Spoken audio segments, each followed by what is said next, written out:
was so extra. I was waiting because I didn't know because he was hitting the button. All right, everybody, welcome back to another episode of the Bets and Breaks. The Bets and Breaks. The Bets and Breaks. That's new. That's all right. It's not like Money Joe or whatever, Joe Money. Okay. That could have been better, I'll be honest. That just slipped out. And if you guys want some reference, go back and watch Abby's show last week, Wednesday. Or Valley Vision. It was, Wednesday. Shameless plug. Some random nickname came out, and it wasn't the best nickname for Joe. Sorry about that. If you guys are wondering what we're talking about Valley Vision. So that's Abby's personal show where she talks all LSU sports. You guys should go check that out. It's on our channel. Yeah. So we'll be filming one today. Let's go. All right. We got good sports news. Yeah. I've taken the leads again where I belong, as the leader of the Bets and the Breaks. We'll get there. I'm 4-3 now, so it feels good to be a champion again, back on top. I was cocky last week, so I'll let it go. I'll let it go today. Yeah, that's it. I don't know how long it's going to be that I'm on top, so I got to enjoy it while I can. That's how I was last week, and then look. Yep. We'll get there. I got to enjoy my moment. But, Sugar Sean with the KO that was fun. To dethrone Aljamain Sterling as Bantamweight Champion. Joe, you called it. Yeah, you bet on it. Yep. You should have been at the casino with us. We were having fun. Joe and I were celebrating. I know. I'm sure you had a great time. Jonah was there. We were jumping up and down because we threw some extra money on it at the casino, and specifically for the knockout, which had plus 370 odds. So there's a cool picture Jonah and I took of our bet slips cashing while Joe Rogan does the post-fight interviews. Yeah. It was cool. He was interviewing Sean, and we held our slips up before we cashed them out. Well, y'all had quite the weekend. It was good. Yeah. It was Hey, fun. Joe, you straight up called that. Yeah, I thought I remembered somebody saying that. Yeah. I told like 3 people. I was like, look, inside scoop, O'Malley's going to win. Inside They scoop. bet and they made money. I didn't bet. I should have done that. That's but yeah. Jonah and I walked away. I think I walked out like plus $500 at the casino. Yo, what? So did Jonah. Yeah, Jonah did good. I lost some money on the slots, so that's why Jonah peer pressured me. He was like, "We got to win it back on Sean." I was like, "That sounds like a terrible idea." No, to be fair, so did Jonah. Well, I know. Yeah, I know. Yeah, so he was peer pressuring me, so we did it. It was fun, but that's what you bet for, right? It makes it fun. It wasn't going to break the bank if we didn't win, but it was, we were there. It was Joe, Jonah, myself, and Jared Mitchell. And after the thing, you thought we won the World Series. Jonah and I were jumping up and down, screaming. It was fun. So that's why you throw money on it. It makes just little things a little bit more fun when you're hanging with the boys. I wish we had videos of y'all in the casino, but you can't pull your phone out, right? Well, you can. We probably could have there, but yeah, when you're at a table, you can't. Well, there was one time I walked in. There's like a thing. You walk backwards into the casino, and it's supposed to be good luck. Really? That's a thing. Never heard that. About 2 years ago I was told about it, but I was videoing myself walking in backwards and I got in trouble. That sounds like a prank. That sounds like somebody was like, "Watch this, we're gonna tell Abby it's her first time in the casino." No, maybe so. Maybe that's what it was, but it worked. I won money, but I got in trouble. But you got in trouble. If you won money? Yeah. No, I'm going to start doing that because we got to change. Whatever we got to change something yeah, up. you got to change. Whatever you've been doing. It's funny because you were the one telling everybody bet on O'Malley and didn't even bet. But this is why he's a team. Yeah, exactly. He said it. He said, "I'm not going to bet on it, so that way you guys can win." I think we have that on record. So we appreciate you. Really, Joe's the real winner. Yeah. Some other things that happened this weekend: preseason in full swing. We're getting closer and closer to regular season football. Lots of rookies stepping up.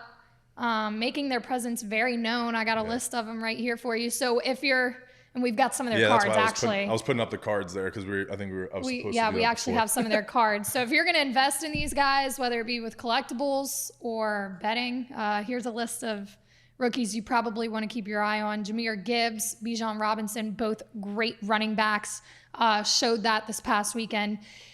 You got some quarterback questions. Anthony Richardson was named QB1 over Gardner Minshew. I think what he said, he was shocked, right? I didn't love that. That was the quote, that he was shocked. He's got a high ceiling, very raw. That arm strength is incredible. You've seen videos on social media of him just darting the ball yards and yards and yards down the field. Will it work in the system? We don't know. Somebody to keep your eye on. As well as Josh Downs, who is one of his receivers, came out of college, pretty good receiver. Just keep your eye on him. Quentin Johnston looks good for the Chargers. We actually have his card in this. Somebody pulled a really nice one. It was like out of 10 maybe, something like that. So, yeah, Alec pulled it. Yeah, he did. This one's true. This one's out of 99. So this is like true immaculate rookie signature moves. Super cool. Yeah. Great card, great player. Think he's going to do a lot. And the funny thing is, and I love stories like this, he was not invited to the first day of the draft. He was not there. He got drafted on day 1, but they didn't invite him because they didn't think he was going to go. Yeah, he was second receiver off the board. Yeah. I would love to see him go off this year with Justin Herbert. That would be incredible. Makes for a story.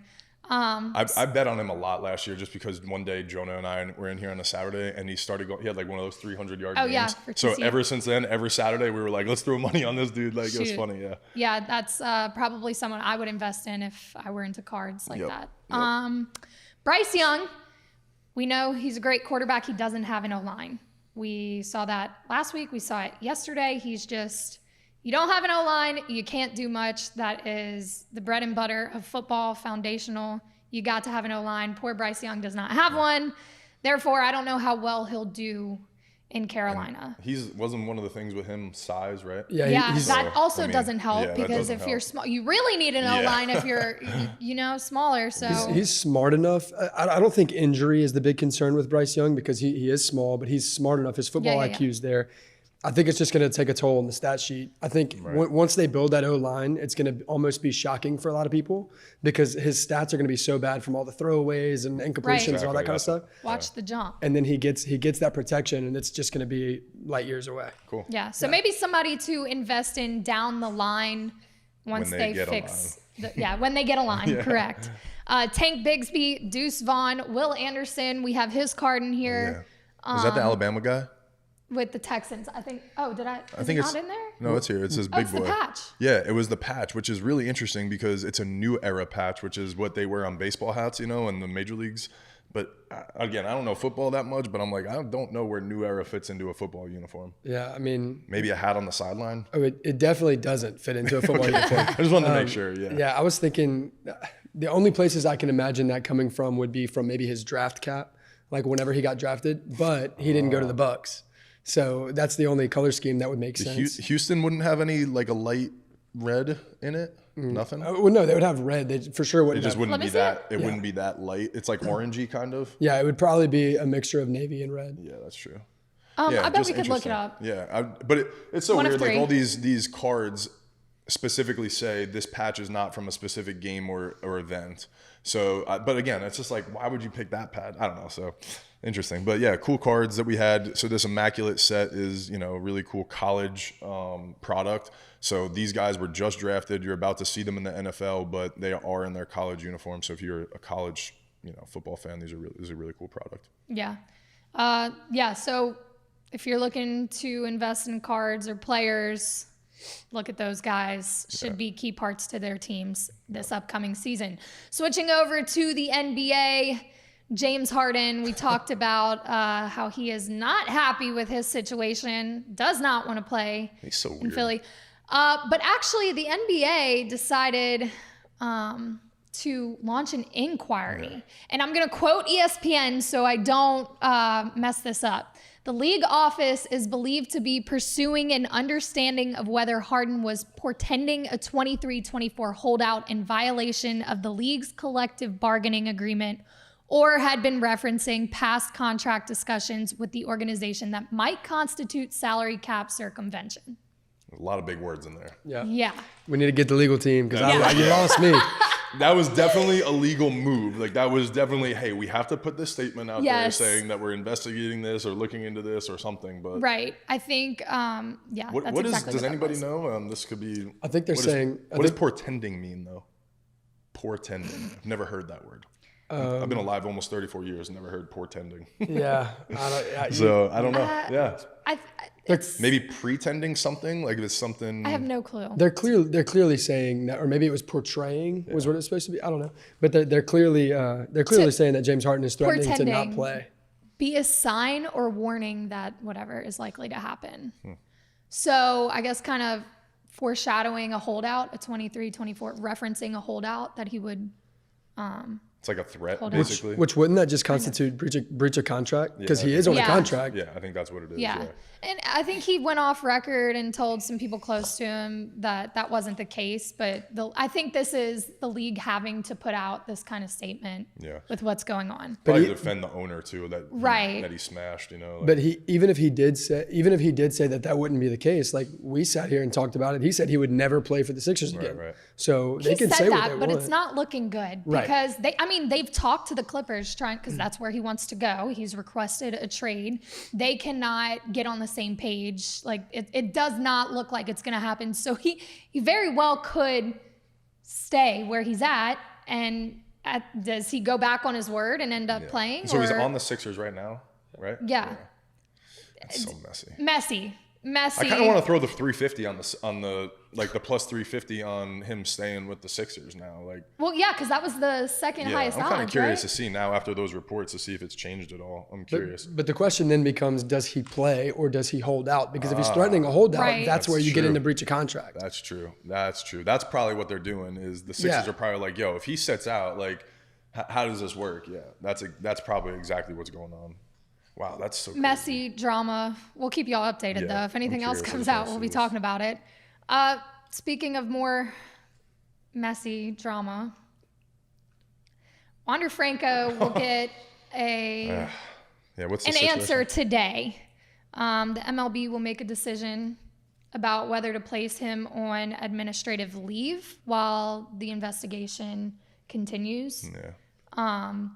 I know you have a story of this poor guy who collects Franco cards. Well, yeah, it was funny because yesterday in the shop on a Sunday, you know, it was a little slow foot traffic day, so I was doing some inventorying, and we're getting ready for some Whatnot streams, individual cards, and so I'm organizing some of my rookie cards, and I found 25 to 50 Wander Franco cards that, you know, 3 weeks ago, a month ago would be hundreds of dollars, you know, like maybe thousands, and now are probably just worth nothing. And so I kind of brought it up in the shop, and somebody had walked in and was like, oh yeah, I know, I'm well aware. I've been collecting Wander Franco for 5 or 6 years now. He's number 2 in my collection, probably $10,000 to $20,000 worth of stuff I've invested in that, you know, probably worth $2,000 now, maybe something like that. So, and he said Aaron Judge was his other guy that he's collecting too, and Yankees are having a bad year. Judge is a little down, but the poor guy. But again, that's what we talk about. Collecting is gambling, right? Where again, it's a little bit more calculated risk with some of these more established guys and stuff like that. But Wander Franco is very new in his career. Speculative. You could hit the big home run, but you know, things like this are just out of your control, and you're just kind of left holding the bag. Kind of sucks. It's a very similar scenario to, obviously not in terms of circumstance, but it's a similar scenario as John Morant last year. Exactly. So you have to you look at the players and their talents on the field, but are they a character who can maintain their longevity? Yep. It's interesting. It's so interesting, and it's so funny too. Even Zion and Ja, right? Same thing. They're both going through something similar, but you know, off the field, and then you got even Zion, who's dealing with things on the court too, right? Is he questionable? But those are two of the biggest guys that in the hobby the last 5-10 years that people are collecting too. So it's so interesting. I think I said it on the first episode. I feel like this is almost riskier than straight up like sports betting or because you're essentially not only taking their skill in the game, but also what they do in their personal life. That all comes into play on the worth of these cards and collectibles. But I will say it may feel riskier, but the risk reward is much greater because you can get in for a lot cheaper on these rookies and just hold for 15 years as opposed to having to match to make $1,000. I got to bet 800 here. Exactly. That's the biggest thing. And so it's how you look at it. Are you mitigating risk over time, right? Or are you saying, man, this is a long time that I have to wait for an ROI, and there's way more risk of like bad things happening over that time, right? So it's just depending on, are you more of a immediate return type person, or are you saying, you know what, I like spreading my risk over 15 years, you know, just depends. But to me, it's all very relative and similar. Mm-hmm. Okay, you mentioned Aaron Judge and the Yankees. You want to recap Red Sox-Yankees this past weekend? Yankees got that work. And I think I saw on the bottom line of ESPN that it's the franchise's first 8-game losing streak since '95. Mikey and I are both Jersey guys sitting here, and it's as you know, Northeast people. I grew up a huge Yankee fan. It's weird, when the Red Sox beat them 3 out of 3 or sweep them or whatever. It's bittersweet for me because I'm a Yankee fan at heart, but I played for the Red Sox, have a soft spot for them. But yeah, like we talked about on Friday, it's usually, one of the big headlines for baseball is the Yankees-Red Sox weekend, but it seemed like it just got swept under the rug. Nobody gives a shit. They're both bottom of the league and stuff, and the Yankees just got worked. Even Garrett Cole, having a Cy Young year, got smacked around a little bit. So Yankees are struggling. They're at rock bottom right now. But it did work out for you. You want to talk about the great weekend that you had? Yeah, I did. Yeah, I of course I would love to talk about the great weekend that I had. I won money, so. Well, before you talk, let me hurry up and get this out. I lost. My parlay did not hit.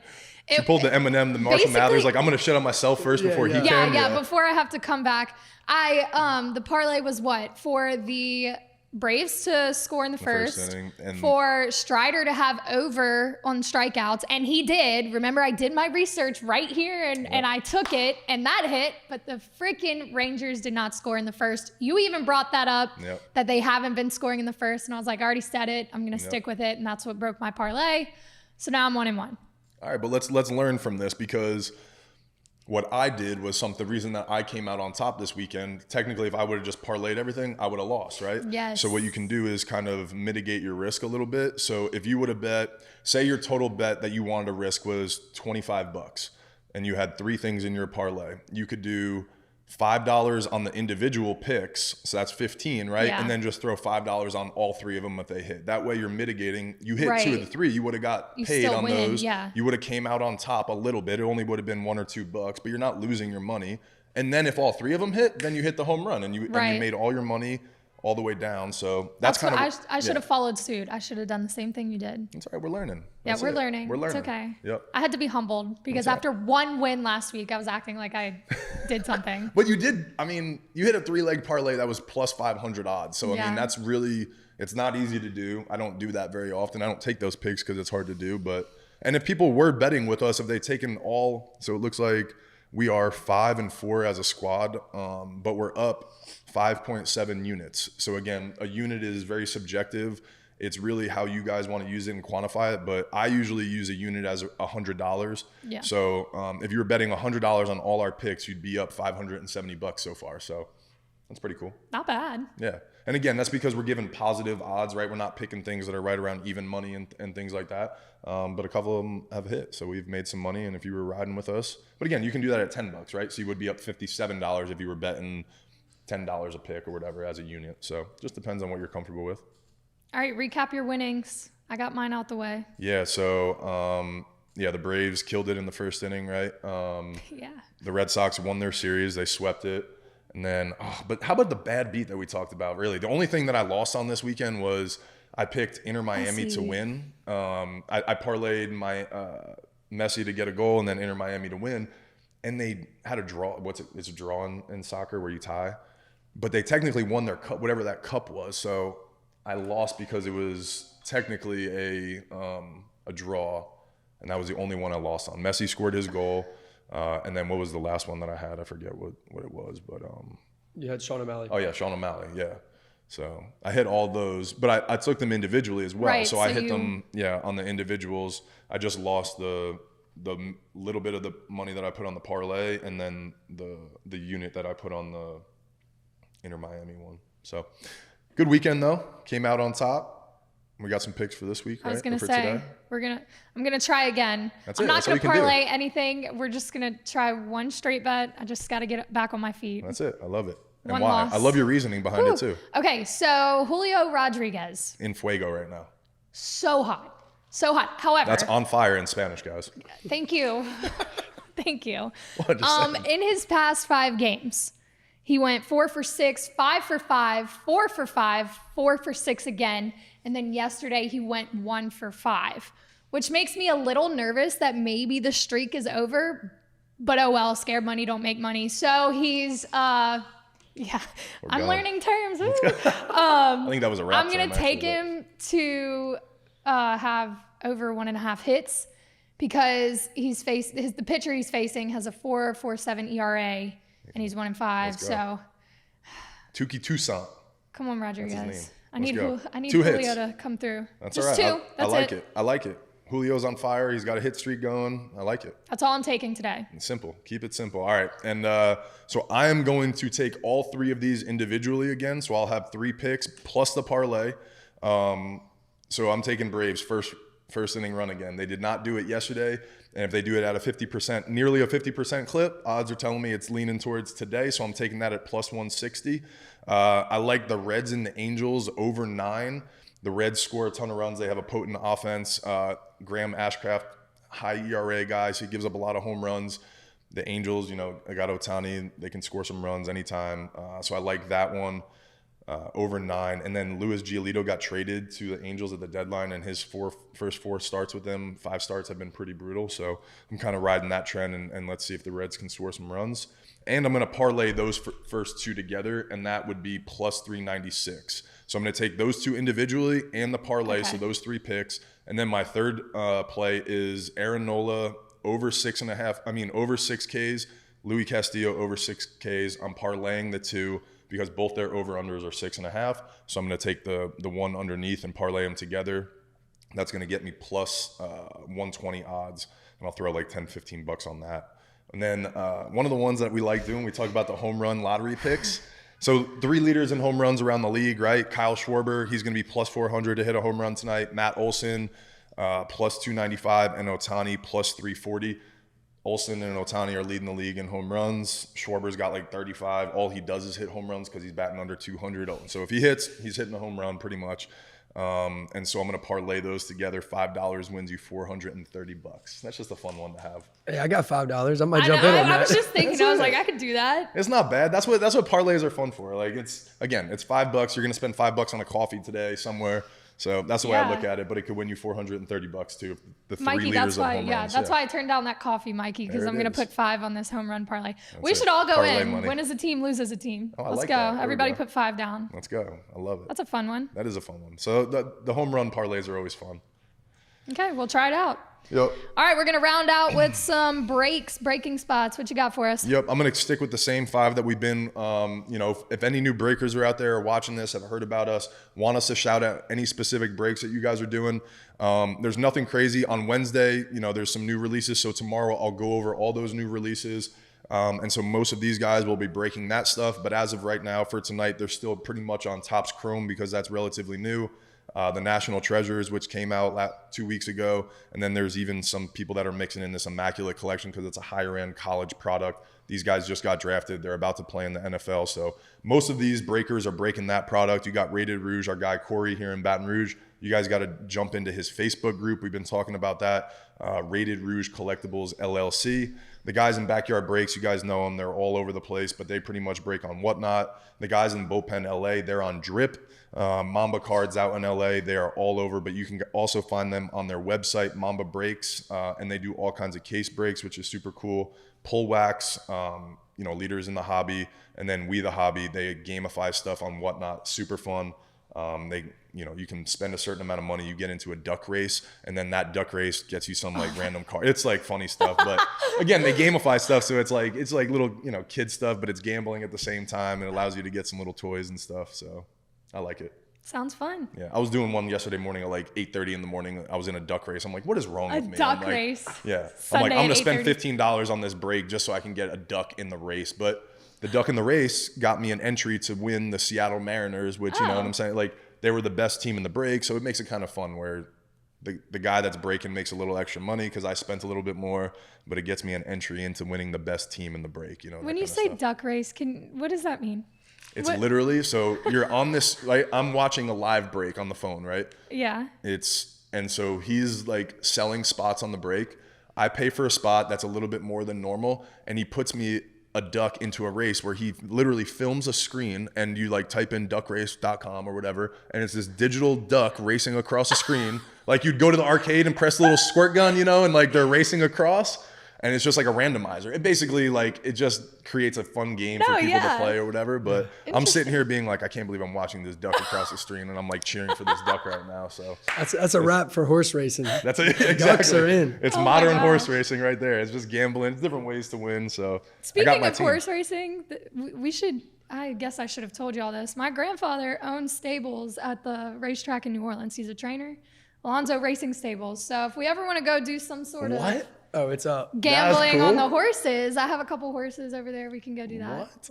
All right, we got to mix that. We should do that Fun like fact a of day. the day. That would be so fun. Day event. That's what we're gonna do, like bets and breaks Vlog live. style. From that. Yeah, I love it. Yeah. Go to the track and It was play some semi-gambling bets. show and didn't know we had horse racers over Sorry. here. That's what I mean, like- Crazy. Yeah, on Friday nights during the fall, I don't know if they still do it. They would like race like ostriches and like exotic animals. It's really fun. They have a live band like All bar. right, we gotta go. Maybe I think that's that where would we be get fun. set up. So maybe Yeah. we'll do something cool. All right, Yeah. I love it. What's Should've it called? told y'all. Alonzo Racing. Alonzo Racing Stables is at the track in New Orleans. Badass. Shout out Pop. Let's go. Yeah, he's been going at it for a I love long that. time. I love that. All right. Well, that's about all we got for y'all today. We'll be back tomorrow. Tomorrow. That's Hopefully right. with some money. Some winners. That's right. Some home run winners.